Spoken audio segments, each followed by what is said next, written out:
Θα περιγράψουμε δύο βασικές παρατηρήσεις, προτάσεις. Πρόταση 1. Αν η f του χ είναι μεγαλύτερη ίση από την g του χ και f, j είναι συνεχής συναρτήσεις στο κλειστό αβ, τότε το ολοκλήρωμα από α ως β της f του χ χ είναι μεγαλύτερο ίσο από το ολοκλήρωμα από α ως β της g του χ χ. Και την πρόταση 2. Αν η f του χ είναι μια συνάρτηση συνεχής στο κλειστό αβ και έχει ελάχιστη τιμή το m μικρό και μέγιστη τιμή το m κεφαλαίο, τότε το ολοκλήρωμα από α έως β της f του χ χ είναι ανάμεσα στο m μικρό επί β μείον α και στο m κεφαλαίο επί β μείον α. Πάμε να τα αποδείξουμε αυτά. Αυτά για να τα χρησιμοποιήσουμε πάντα πρέπει να κάνουμε απόδειξη. Πρόταση 1. Πάμε και θεωρούμε τη συνάρτηση h του χ, f του χ μείον g του χ. Που προφανώς από τις σχέσεις που έχουμε πάνω είναι μεγαλύτερη ίση του ενός στο αβ. Τώρα, από θεώρημα που έχει στο σχολικό βιβλίο, όταν μια συνάρτηση είναι μεγαλύτερη ίση του ενός στο αβ, τότε το ολοκλήρωμα από α έως β h του χ χ είναι μεγαλύτερο ίση του ενός.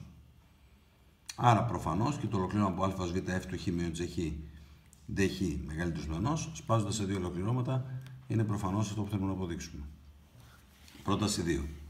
Αν η f του χ είναι ανάμεσα στο m και στο m, m μικρό είναι η ελάχιστη τιμή και m κεφαλαίο η μέγιστη τιμή, τότε χρησιμοποιώντας την πρόταση 1, έχουμε ότι το ολοκλήρωμα από α ως β της m μικρό dχ είναι μικρότερο ίσο του ολοκληρώματος από α ως β της f του χ dχ, μικρότερο ίσο του ολοκληρώματος από α ως β της m κεφαλαίο dχ.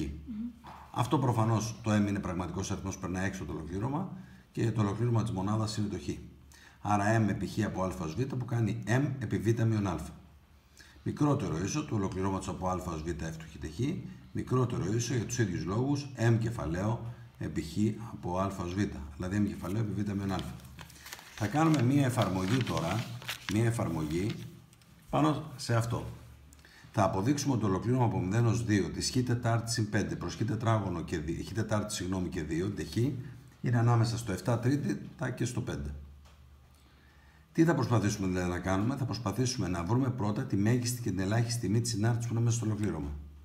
Άρα θεωρώ ότι z του χ τη χ τετάρτης και 5 προς τετάρτης και 2, που προφανώς έχει πεδίο όλο το r, αλλά εμάς μας ενδιαφέρει μόνο στο 0,2 μια και εκεί θα την ολοκληρώσουμε. Η J είναι συνεχή στο 0,2 κλειστό με παράγωγο J τόνος του χ την παρακάτω. 4 χ τρίτης, παράγωγος του αριθμητή, επί χ τετάρτης και 2, παρονομαστής, μείον 4 χ και τρίτης, παράγωγος του παρονομαστή, επί χ τετάρτης και 5, προς χ τετάρτης και 2 και όλο στο τετράγωνο. Βγαίνει το 4 χ τρίτης από εδώ κοινός παράγοντας και μένει χ τετάρτης και 2, μείον χ τετάρτης μείον 5. Προς χ τετάρτης και 2 και όλο στο τετράγωνο. Τα χ τετάρτης πέφτουνε.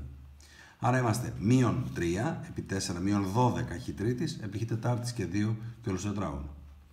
Εδώ προφανώς αυτό είναι πάντα θετικό. Έχουμε ρίζα το 0. Πάνω από το 0 το χ τρίτης είναι θετικό με το μείον αρνητικό. Και κάτω θετικό.